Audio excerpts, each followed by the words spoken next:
Shalom, everyone. Shabbat shalom. I'm Brother Doug, as always, with my mom, Sister Sharon here with me. We have our sister Marissa here and Brother Dennis. Let me just fix his little name tag here.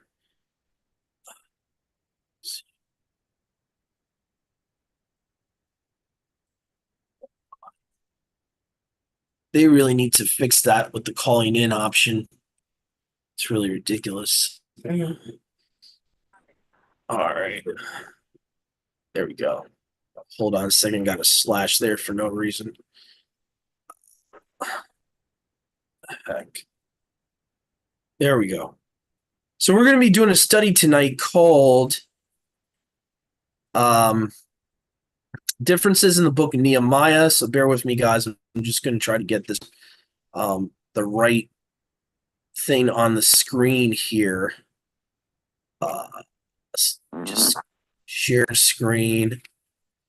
Let me make sure got the share audio correct. Share sound. Okay. So let me go to Google Docs. Oops, the heck. Let's see here. Let's open this up. I'm on Google Docs here.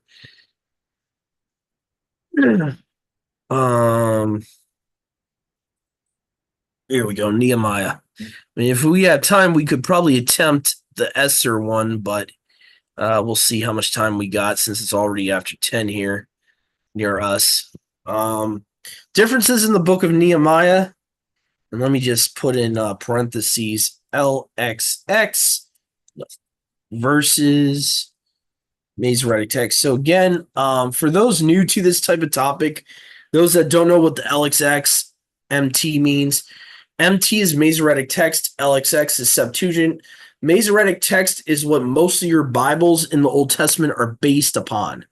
The Septuagint or the LXX is a older Tanakh, older Old Testament that has been kind of pushed to the side since the first century AD because Yahushua and his disciples were using it to convert people away from Phariseeism and from what we would call today modern Judaism. And so the Pharisees and rabbis after them did not like that. So they eventually, somewhere around like a 200 AD, they went away from the Septuagint, which, by the way, was written in 285 BC. Like I said, it's the oldest Tanakh, complete Tanakh that we physically have today.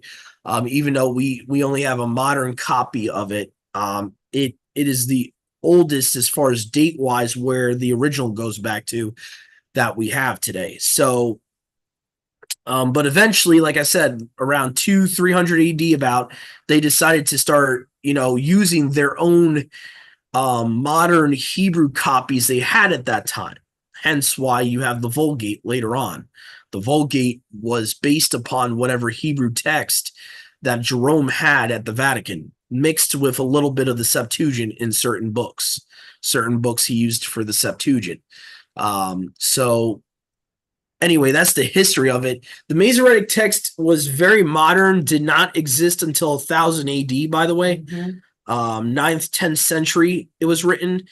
And basically it was an anti-Yahushua version of the Tanakh.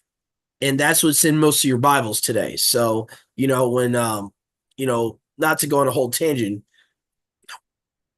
but when certain people say, oh, I got, I'm a King James onlyist or whatever, I'm like, with all due respect, it doesn't matter what English translation you have. If your English translation goes back to the Masoretic in the Old Testament, it's not perfect, regardless. You could have the King James, you could have the Hallelujah Scriptures, ISR.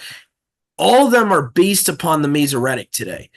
That's why to get a Septuagint, usually you have to get it separate from a regular Bible because most Bibles don't want to use it.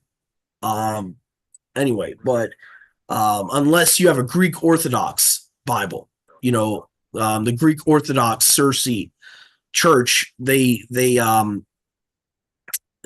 use a all Greek canon.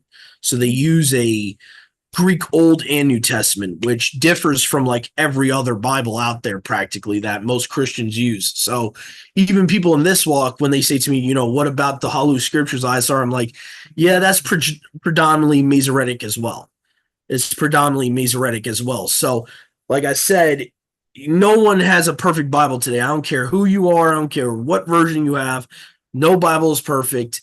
And most Bibles out there are using the most unreliable source for their Old Testament.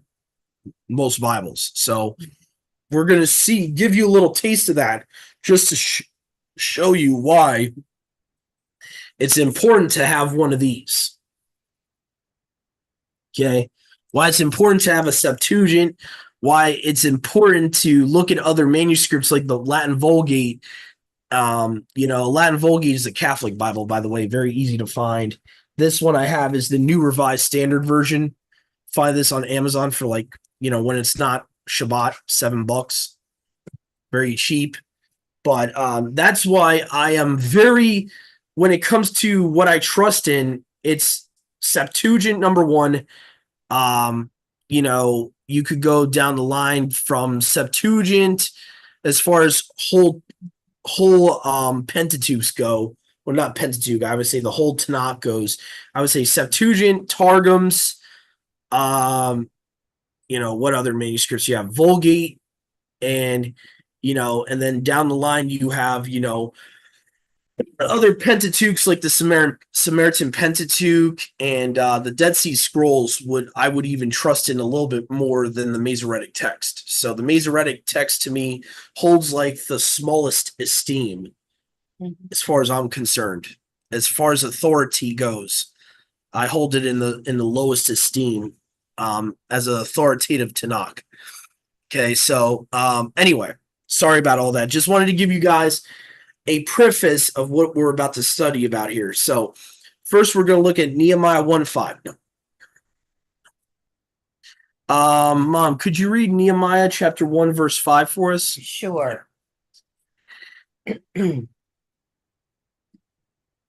I said, O Yahuwah, Allah of heaven, the great and awesome Allah, who keeps his covenant of love with those who love him and obey his commands. So let's see here. All right. So first, what I want to do is pull up the word software here.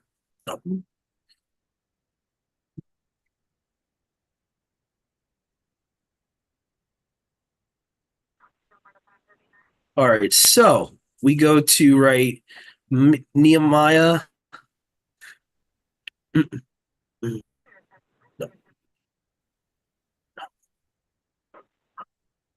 All right. So here we go.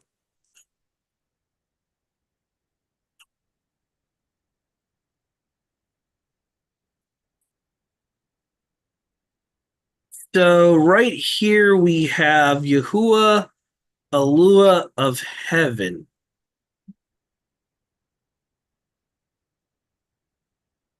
I'm trying to see if there's any difference here. So I wonder if the ESV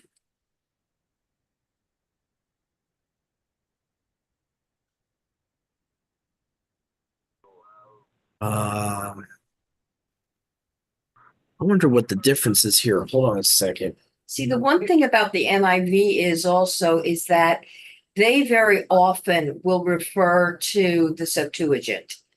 I don't know about all the Metaresic texts, but I've noticed that in the Old Testament of my NIV, they often will have footnotes referring to the Septuagint. Okay, I'm just trying to see because it's very mighty great keeps coming out.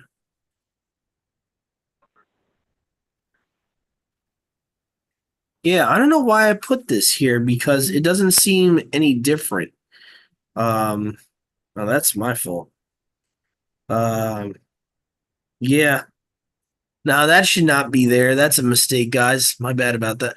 Oh, I see what it is. You got to go into the Hebrew for the difference here. Oh. So they add L here. Yeah, see, you have to go to like ISR Oh, to see the difference here because in the English they're not going to show it. Yeah, see, let's see here. So in the Hebrew here, you'll see I say I pray Yahuwah Elohim in the heavens, O great and awesome El, mhm. guarding the covenant. Now there in the Greek there is no like shortened version of Elohim. It would just be Elohim. So that's where the difference in the Masoretic is. Where you have God here, in the Yeah. Masoretic, it just has El and that's it. So Mhm. that's another issue with the Masoretic text is that they started inserting this El name or title in there, Mm. where El, according to the Canaanites, was their deity. So the Oh, problem is it's like El was Kronos, the sun god. So they started post Babylon starting to put things like Adonai and mhm. El in there that wouldn't have been in there originally. So like for example, in Mm. the Greek here for Yahuwah Elohim, it would be Kurios Theos. Theos usually has no prefix. It would be fully Elu or Elohim. So that's the major difference. Now, unless someone can show me where Theos is shortened in the Greek text, as far as I know, it's never. So that's the major difference between the Masoretic. And obviously, the only way we're going to see this, I might want to change my comparison on from ESV to the ISR. This way, people can actually see what's going on here. So just to show you guys, see L, yeah. So yeah, and actually, it's added to the text too. So if you look like at the Septuagint and the Vulgate, that word is not even there. Mm. It says, "Oh Yahuwah Elohim of the heavens, strong and great and terrible, who keeps covenant." So L, that added L there, is not even there in the LXX or the Vulgate. So it's like added to the text. So Mm. the Masoretic is actually saying, "I pray Yahuwah Elohim of the heavens, oh great and awesome El." So they're adding that word there in the Hebrew text. So for like example, for I Mm. think yours probably just doesn't have it there because it's using the Septuagint. Um, oh no, it is, but they translate it as God. Mhm. So where they have God, that's L. Oh, okay. So you can't see that in the English. You can only see it in the Hebrew Mm. because in the Hebrew, this is shortened of this. It's not the Mm. same word. It's a shortened form. So you have Elohim here, and then you have L at the end. So um Mhm. that's an added word there. Should not be there. So anyway, Nehemiah 4:6 has Yahuwah in the Masoretic, Elohim or Elua in the Septuagint. So this is another difference here. Just make sure the sharing is actually working here. So let's go to 4 verse 6. Mm. Uh,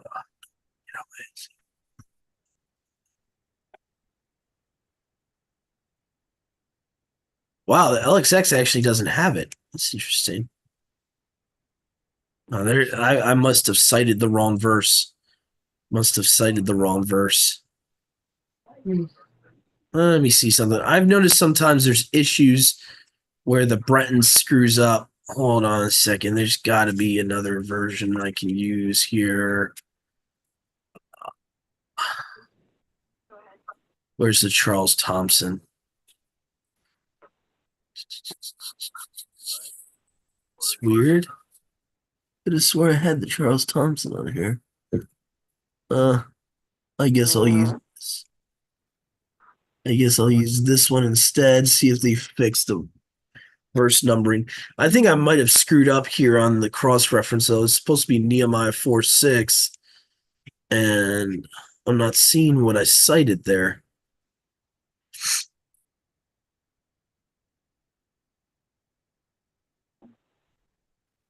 Yeah, I don't know. That was a screw up on my part. My bad, guys. All right, moving on here. Nehemiah 4:18, trumpet versus shofar. So this is where a lot of things get kind of monkeyed up with the understanding of shofar, and that's where translators will put ram's horn. So this is not necessarily a difference, only in your interpretation of what the word shofar means. Because if you think it means ram's horn, then you're going to have a contradiction between the Masoretic and the Septuagint. So it really it all boils down to what definition of ram's horn that you take from the Strong's Concordance or any other concordance. So that's what it boils down to, really. So the Septuagint and the Vulgate both say that they were girded with a sword at the waist. They were sounding a trumpet beside me. So both the Catholic Bible and the Septuagint say trumpet. Right. Now the ISR, because they're Jewish influenced, they leave it as shofar because they're not trying to, translate it as trumpet. So it'll say the one who sounded with the shofar was beside me. So again, shofar, like I said, depending on what definition you take from the concordance, you might think there might be a contradiction here. I personally don't think this is an actual difference, only maybe a difference in someone's understanding. If they think a ram's horn is a shofar, then you could possibly say that this is a difference, and that's why I listed it as such, just in case, because there are some people I know that believe that a shofar is a ram's horn that side with the Jewish definition. So anyway, moving on. Nehemiah from 5:19. Let me just try to scroll this down here.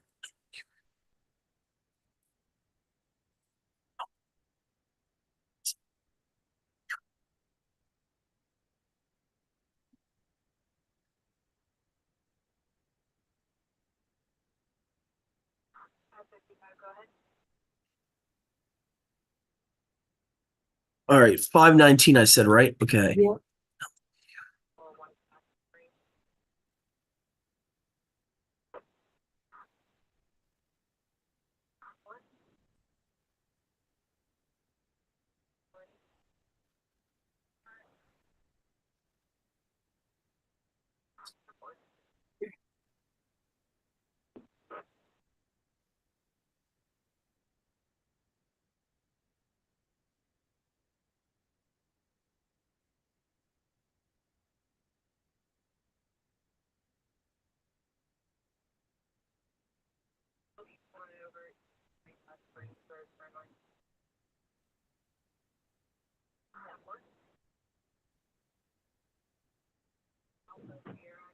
All right, so let me just make sure. I have a feeling I'm in the wrong book. Yeah.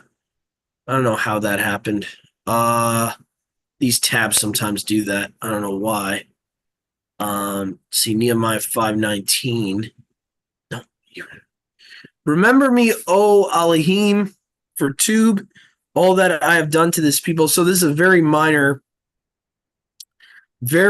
difference. It seems like the Vulgate, both the Vulgate and the Masoretic have the word my there. So it's very minor difference, I would say. It's, you have the LXX, which seems to be using the title Elohim as he's literally calling Yahuwah Elohim rather than saying my. So it's a very subtle difference. It's not a huge difference there, but that is an actual difference there with the Masoretic and the Septuagint. So moving on here, we got Nehemiah 8:10. Um, no,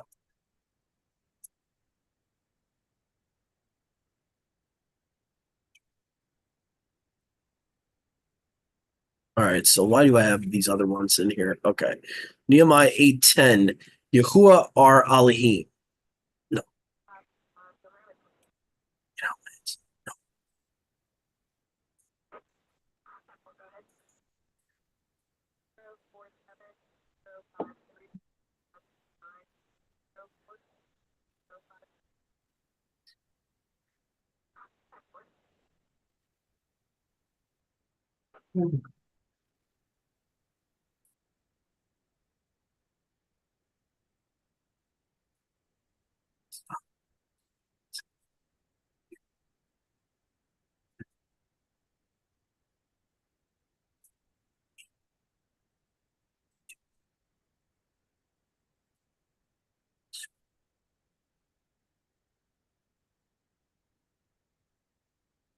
All right. So the governor said to them, "Go eat the fat and send portions to them that have nothing. For this day is set apart to." Okay, so this is where I got to change the translation of the Septuagint here. It gets a little monkeyed up by Breton here in the Complete Apostles Bible. So this is one of the times I have to go to the Apostolic Bible Polyglot here, and so I'll just show you guys the difference here. Um, so here it says, and he said to them, "Go and eat fatness, drink the sweetness, send portions to ones that do not have any. For set apart is this day to Yahuwah." See how you got the Lord all caps there? In Greek, that's kurios. That's the substitution for Yahuwah there. So it would say, "To Yahuwah our Elohim, and do not faint, for the joy of Yahuwah, this is our strength." Now, the problem with the Masoretic is they have the word Adonai. Hence why in the ISR, it says, "For this day is set apart to our master." They're trying to clean up the fact that the word Adonai is there. So it would actually say in the Hebrew, "For this day is set apart to Adonai." Do not be sad, for the joy of Yahuwah is your strength. This is why, by the way, those of you that have been raised Jewish, this is why you've been raised to, you know, use Adonai. And maybe on a different day, different time, we could explain fully what Adonai is. But just to kind of give you a general consensus, Adonai to the Greeks was Adonis. Adonis was another name for Baal, Apollo. Okay, so after post-Babylonian captivity, when the scriptures were being retranslated and recopied from one Hebrew version to the next, they started adding words. Originally, it was to Adonai was not originally physically there, supposedly. It was only inferred by the dots and dashes near Yahuwah's name. That where you see these little dots and dashes by the Tetragrammaton, that meant to say to verbalize Adonai instead of Yahuwah. Mhm. So that became a rabbinical tradition post Babylonian captivity. That eventually the Masoretes said, "Screw that, we're just going to put it in there. Let alone just vocalizing it, we're going to add it to the text." And that's eventually what happened. So as you can see here, though, there is no Adonai in the Vulgate either. It says, "For it is a set apart day of Yahuwah. Do not be sad, for the joy of Yahuwah is also our strength." So the word "our master" or Adonai is not there in the Vulgate either. So to me, this shows that there's something going on here. There's something going on with the Masoretic text when you have a prior Hebrew text not doing that. Nehemiah 8:11. Masoretic text, Adon, LXX, Yahuwah our Elohim, specifically from the Apostolic Bible Polyglot 2006. So, same chapter, next verse. So you go here. Am I wonder if that's a typo. Yeah, I think it's supposed to be verse 9. Okay, my bad about that, guys. Uh, and actually, no, it wouldn't even be verse 9 either. So I don't know. I'm gonna take that away. I don't know what happened to that one. Um, yeah, I think, I think I messed up on that one. Okay, Nehemiah 9:15 Vulgate and LXX your hand. Masoretic text omits your hand. So We're going to look at that in chapter 9, verse 15.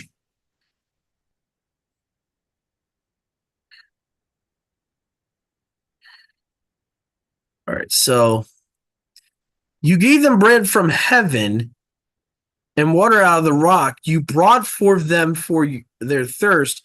You spoke to them to enter or to inherit the land into which you stretched out your hand to give them. Now, this is a big deal. This is saying that the right hand of Yahuwah is the one that gave them the land of Canaan. Now, the Masoretic doesn't have it there. It just says that you brought them water out of the rock for their thirst and said to them, go in to possess the land which you swore to give them. So why is this a big deal? Because this shows that the right hand of Yahuwah is Yahuwah himself. Why the Masoretic would want that in there? Because the right hand is Yahusha. So these guys, like I said, are anti-Messiah. They are anti-Yahusha rabbis that don't want that in there. They're not doing this by mistake, guys. And as you can see, the Catholic Bible has it there as well, over which you lifted up your hand so that you might give it to them. Your hand is in the Vulgate as well. So this shows that the Hebrew text the Vulgate used had it. So that means from 300 AD, between that and 1000, 1100 AD, those 800 years, someone took that phrase out. That's what that means. So, and this is a really good thing to, if you have any friends that are KJV onlyist that you might want to share this study with, please do. Because this will show why there's a big problem with trusting in only one Bible. Okay? When you got issues like that. Okay? So, Masoretic text omits the name Ezra in verse 5 of this chapter.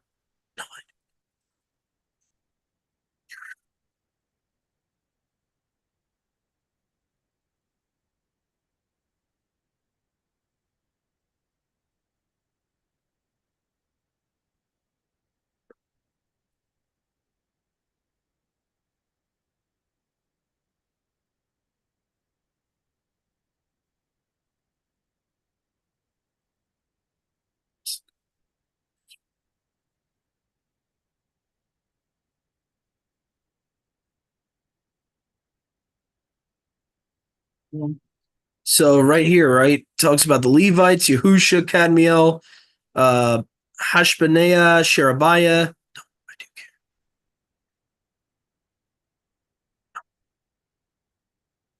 So it says, Pathaniah said, rise up, Baruch, Yahuwah your Eluah from eternity even to eternity, and Baruch be the exalted name of your esteem with all baraka and praise. Now, so where I'm looking at here is, where does it mention Ezra here? I know it's supposed to mention Ezra. I'm trying to remember how early on. Maybe I was wrong about that verse. Maybe it was the prior verse.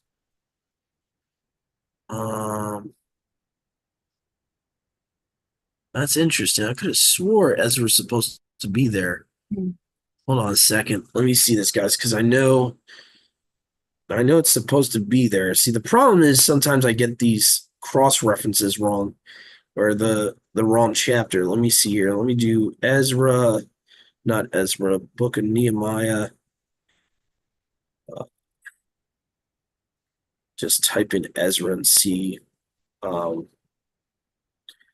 where it is. Interesting. This doesn't make any sense. Nehemiah 9:5. So why is it not showing up? Yeah.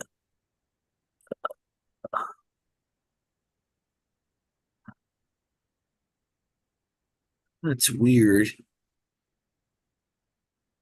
That's strange.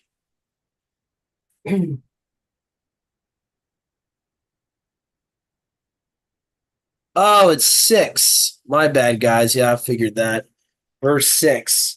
So if you have a Masoretic, Ezra's name won't be here. It says in the Septuagint, and Ezra said, "You are he, Yahuwah alone." So the Masoretic just says, "You are Yahuwah alone." It doesn't mention that Ezra's the one saying this. So, which I find very strange. Like, why omit the guy's name that's speaking? I don't get that. Like, what is the purpose for that? So, as you can see here, to me, that's very strange. Like, I don't get that. So, let's see here. We're almost at 11, so we might just finish off this Nehemiah study and do the Esser another day. So, Nehemiah 10:29. Can you read that for me, Mom? Sure. Okay. All these now join their brothers, the nobles, and bind themselves with a curse and an oath to follow the law of Eluah, given through Moshe, the servant of Eluah, and to obey carefully all the commands, regulations, and decrees of Yahuwah our Eluah. All right. So, did you catch anything there? Mm. I'm going to show you something here that's very slick that, again, the English is not going to catch. So, this is where having a Strong's Concordance is very important. Okay. So, right, this you're not going to see much other than if you go to verse 29 in chapter 10. Okay. So this is from where my mom read from, but it says to do all the commandments of Yahuwah our master and his right rulings and his laws. So instead of Elohim, they have master. I wonder what yours has there. Does it say Lord lowercase? Um, Nah. It must actually use because look, it says Yahuwah our Elohim. So the NIV, to its credit, in verse 29, uses the Septuagint. See right here? Kurios, Theos. Now you have the Masoretic says Yahuwah Adonai. Okay. And the reason it's our master in the ISR, the I at the end, whenever it's like a I at the end of the word, it means my. So my master, our master. But as you can see here, the Masoretic has Adonai instead of Elohim. And again, the Vulgate has Elohim. So what is going on here? You have issues where the Hebrew text, the Latin Vulgate used in 300-400 AD, differs from the Masoretic. So what's going on here? So Nehemiah 11:16, 20 to 21, 28 to 29, 32 to 35. All these verses in Nehemiah chapter 11 we can't look at from the LXX because it's been omitted. So I just wanted to make a mention of that. We can't really compare those verses in chapter 11. They're omitted. So just to move on to the last bullet point here. No. Nehemiah 12. Oh, also in Nehemiah chapter 12, verses 4 to 6, 38, verses 40 to 41 also are missing. So we can't really do anything about Nehemiah 11 or 12. We can't really compare a lot of those chapters because the LXX has a lot of those verses missing. So the only negative that I could get from gathering this from the book of Nehemiah for the LXX is in chapter 11 and chapter 12, they have a significant amount of verses about the genealogies missing. Other than that, I would say the majority of this study shows that there's way bigger issues doctrinally from the Masoretic text. And if you have a Septuagint of Nehemiah, you're probably better off because the only thing you're lacking really is this. You're lacking maybe a couple of verses that are omitted or are fragmented. You have like 2 chapters that on somewhat type of level are fragmented in Nehemiah. But the fact of the matter is all of our other bullet points here, like all these other bullet points, show that the Septuagint is more accurate. So I would say like about 75%, 80% of the book of Nehemiah in the LXX is more accurate and more authoritative than the Masoretic text. So, you can take that or leave it, but hopefully this study was edifying for you guys and hopefully you enjoyed it. And have a great rest of your Sabbath in Yahuwah and Yahusha. Shabbat Shalom, everyone. Have a great rest of your Shabbat in Yahuwah and Yahusha.